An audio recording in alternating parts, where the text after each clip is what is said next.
If you haven't had your hearing tested since you were a child, now is probably a good time to go ahead and get that hearing test. A lot of people will notice that their loved ones have a hearing difficulty before the loved one actually notices a hearing loss.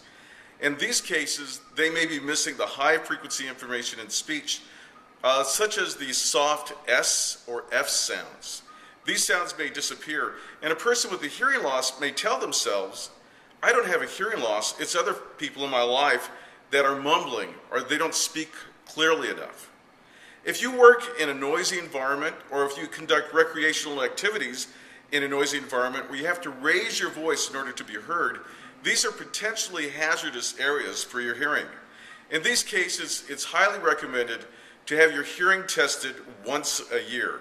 You should keep a file of all your test results and have your audiologist check the test results each subsequent visit.